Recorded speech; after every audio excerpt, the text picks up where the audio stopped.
Nah, ya. Assalamualaikum warahmatullahi wabarakatuh. Perkenalkan, nama saya Aryo, kelas 9B. Nah, kali ini saya akan menjelaskan tentang kerajaan Islam di Indonesia bab 2. Apakah kebalik? Walah. Kerajaan Islam di Sumatera. Nggak usah dijelasin aja deh. Kerajaan Samudra Pasai. Kerajaan Samudra Pasai adalah kerajaan Islam pertama yang ada di Pulau Sumatera. Kerajaan ini didirikan oleh Marasilu yang bergelar Sultan Malik As-Saleh. Kerajaan ini berusaha menyiapkan bandar-bandar yang dapat digunakan untuk menambah bahan perbekalan, mengurus perkapalan, mengumpulkan dan menyimpan dagangan baik yang akan dikirim ke luar negeri maupun disebarkan ke dalam negeri. Oke, Samudra Pasai ini dikuasai oleh dua dinasti Meurah-Kair dan Meurah-Silu. Gak sekalian merah ya. Dinasti Meurah-Kair, Samudra Pasai didirikan oleh Meurah-Kair. Nah, ini kerajaan Meurah-Kair bergelar Maharaja Mahmud Syekh 1402 sampai 1078 Masehi. Setelah Meurah-Kair wafat, digantikan oleh Maharaja Mansur Syah yang berkuasa dari tahun 1078 sampai 1133 Masehi. Pengganti Maharaja Mansur Syah adalah Maharaja Ghiyasuddin Syah.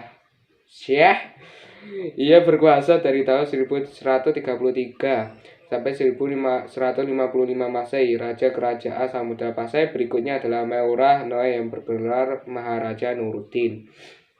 Ia berkuasa dari tahun 1955 sampai 1210 Masehi. Dinasti Meurah Silu. Raja pertama dari dinasti ini bernama Meurah Silu yang bergelar Sultan Malik As-Saleh 1228 sampai 1297 Masehi. Meurah Silu adalah keturunan Raja Perlak atau sekarang Malaysia.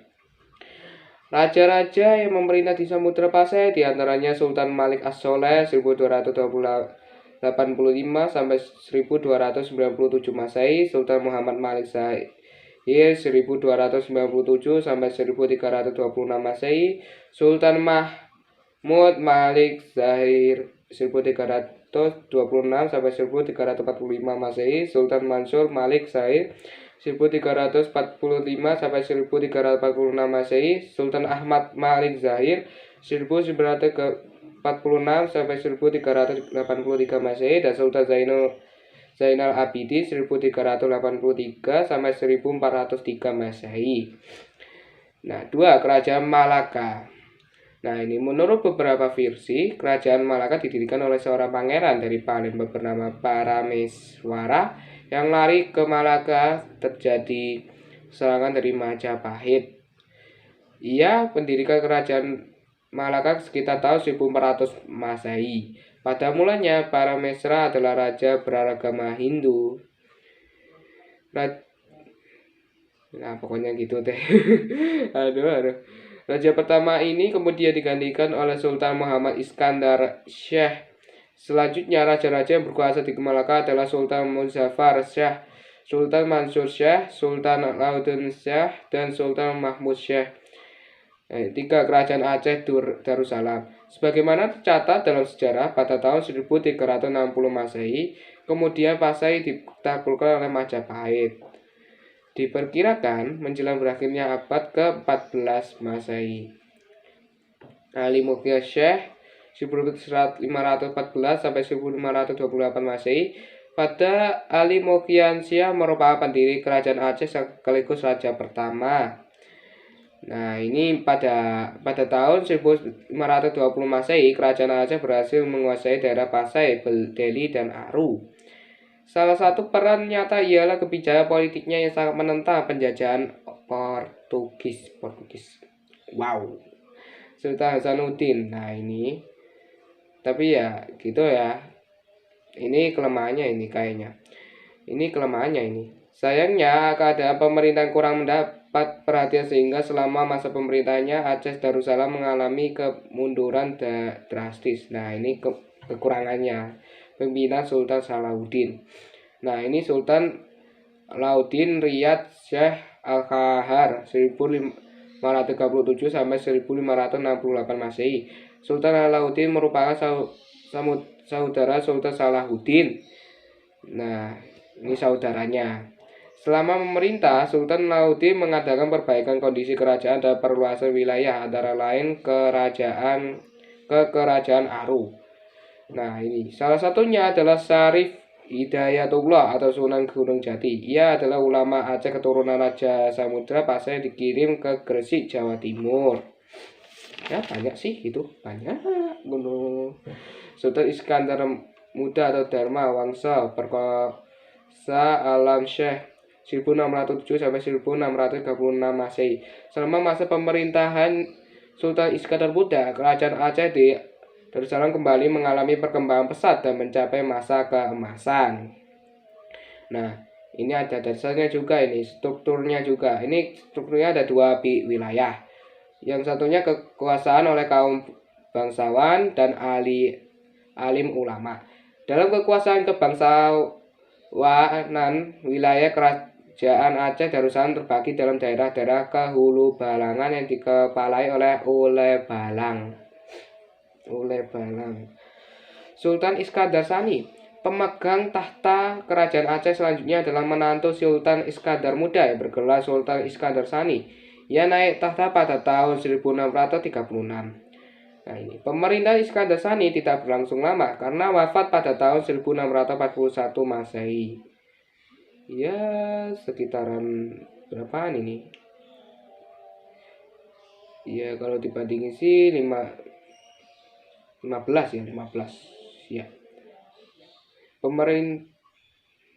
Nggak tahu lah. Pemerintahan kerajaan Aceh Darussalam dilanjutkan oleh putri Sri Alam Perwaisuri, putri Sultan Iskandar Muda yang bergelar Sultanah Tajul Alam Safiyatuddin Syekh 1641 sampai 1675 Masehi. Kerajaan Islam di Jawa. 1. Kerajaan di Demak. Demak adalah kerajaan Islam pertama di Jawa ketika kerajaan Majapahit yang berbasis Hindu Buddha mengalami kemunduran pada tahun 1478. Sultan pertama adalah Raden Patah yang merupakan keturunan dari Raja Majapahit Brawijaya V. Kemudian diteruskan oleh anaknya Pati Anus dan Sultan Trenggana. Daerah-daerah pesisir seperti Tuban dan Cirebon sudah mendapat pengaruh Islam. Nah, ini Tuban ke Cirebon ini ada pengaruhnya ini. Wow, gitu. Pada tahun 1512 dan 1513 Masehi, di bawah pimpinan putranya yang bernama Adipati Unus, Demak dengan kekuatan 90 buah jung dan 20.000 tentara berusaha membebaskan Malaka dari kekuasaan Portugis dan menguasai perdagangan di Selat Malaka. Karena pernah menyerang ke Malaka, Adipati Unus diberi gelar Pangeran Sabrang Lor atau pangeran pernah menyeberang ke utara. Adipati Unus kemudian digantikan oleh adiknya bernama Sultan Trenggana melalui perebutan tahta dengan Pangeran Sekar Seda Lepen. Sultan Trenggana mengirim Fatihillah ke Banten. Dalam perjalanan ke Banten, Fatihillah singgah di Cirebon untuk menemui Syarif Hidayatullah. Nah, ini. Dalam usahanya menguasai Pasuruan tahun 1546 Masehi, Sultan Trenggana gugur sebelum sempat menguasai Pasuruan dan Belambangan. Setelah masa tersebut, terjadi perebutan kekuasaan antara Pangeran Prawoto dan Arya Penangsang. Perebutan kekuasaan ini berkembang menjadi konflik berdarah dengan terbunuhnya Pangeran Prawoto. Nah, ini ada halangan juga ini, ya kan. Jagatingkir mendapat dukungan dari para tetua Demak, yaitu Ki Ageng Pemanahan dan Ki Penjawi. Setelah terjadi perang saudara, Jagatingkir menjadi raja kerajaan Demak dengan gelar Sultan Hadiwijaya. Kerajaan Pajang. Kerajaan Pajang terdiri setelah runtuhnya Kerajaan Demak dan dianggap sebagai pewaris dan pelanjut yang resmi dari Kerajaan Demak. Kerajaan Pajang didirikan pada tahun 1546 Masehi oleh Sultan Hadiwijaya. Oke. Hal ini dikarenakan semenjak Sultan Trenggana wafat, kerajaan di Jawa Timur yang mulanya berada di bawah kekuasaan Demak melepaskan diri dan berdiri sendiri sebagai raja-raja kecil. Pada tahun 1568 Masehi, Sultan Hadiwijaya dan para adipati Bambang Wetan atau Jawa Timur dipertemukan di Giri Kedaton oleh Sunan Prapen, salah seorang keturunan Sunan Giri. Sebagai tanda ikatan politik, Panji Wiryakarma Surabaya atau pemimpin persekutuan Adipati Jawa Timur dinikahkan dengan putri Sultan Hadiwijaya. Kerajaan Mataram. Kerajaan Mataram Islam berdiri pada tahun 1586 Masehi dengan raja pertamanya Sutawijaya yang bergelar Penembahan Sinopati. Akan tetapi Sutawati berusaha untuk menaklukkan daerah pantai. Akan tetapi ia gugur dalam usahanya menyatukan kerajaan Mataram. Penembahan Senopati digantikan oleh putranya bernama Mas Jolang. Ia terkenal dengan nama Penembahan Sedang Krapa 1601 sampai 1013 Masehi. Pada tahun 1602 Pangeran Puger saudara sepupu raja yang diangkat sebagai penguasa Demak melakukan pemberontakan. Raja Mataram Islam berikutnya adalah Sultan Agung Hayangkrokusumo yang memerintah di Mataram dari tahun 1613 hingga 1645 Masehi. Nah, ini ada lagi ini Kerajaan Cirebon sama Kerajaan Banten. Kerajaan Cirebon. Pada masa kekuasaan Kerajaan Pajajaran atau Hindu sekitar abad ke-16 Masehi, Cirebon merupakan daerah kekuasaan. Selanjutnya, Cirebon berada di bawah kekuasaan Demak. Menurut cerita di Jawa Barat, pendiri kerajaan Cirebon adalah Sunan Gunung Jati, Wali Songo yang menyebarkan Islam di Jawa Barat. Nama Sunan Gunung Jati sering dikaitkan dengan pendirian Jayakarta atau Jakarta yang semula bernama Sunda Kelapa. Wow. Oke, Kerajaan Banten. Semula Banten merupakan daerah kekuasaan kerajaan Pajajaran. Rajanya mengadakan hubungan dengan Portugis di Malaka untuk membendung meluasnya kekuasaan Demak. Nah, ini juga ini sejak saat itu agama Islam berkembang cepat di Jawa Barat. Banten segera tumbuh menjadi pelabuhan penting di Selat Sunda setelah Malaka jatuh ke tangan Portugis 1511. Hal itu disebabkan pedagang dari Gujarat, India, Timur Tengah, dan Arab enggan berlabuh di Malaka setelah dikuasai Portugis. Kerajaan Islam di Sulawesi. Kerajaan Gowotalo atau Makassar adalah dua kerajaan yang terletak di Sulawesi Selatan dan saling berhubungan baik. Banyak orang yang mengetahuinya sebagai Kerajaan Makassar. Makassar sebenarnya adalah ibu kota Gowa yang juga disebut Ujung Padang. Raja-raja Makassar belum memeluk agama Islam. Setelah jatuhnya Dato' Ribada, seorang penyair Islam dari Sumatera, Makassar berkembang menjadi kerajaan Islam. Dan seterusnya. Kerajaan Islam di Maluku. Kerajaan Ternate dan Tidore terletak di sebelah barat Pulau Halmahera, Maluku Utara. Wilayah kekuasaan kedua kerajaan ini meliputi Kepulauan Maluku dan sebagian Papua. Tanah Maluku yang kaya akan rempah-rempah menjadikannya terkenal di dunia internasional dengan sebutan Spike Island. Spike Island. Nama Inggris ya. Pada abad ke-15, para pedagang dan ulama dari Malaka dan Jawa menyebarkan Islam ke sana.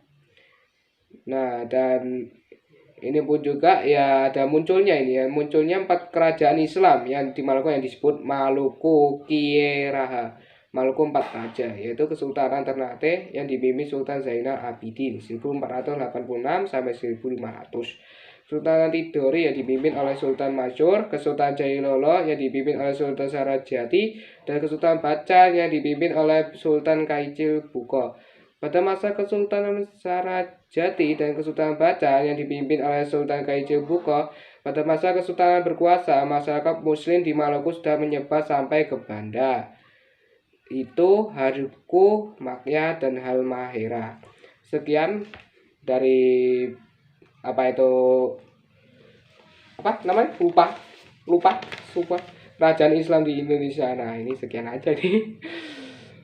Wow, Udah hampir 15. Oh, gue hentikan 15 aja deh ya. Biar pas.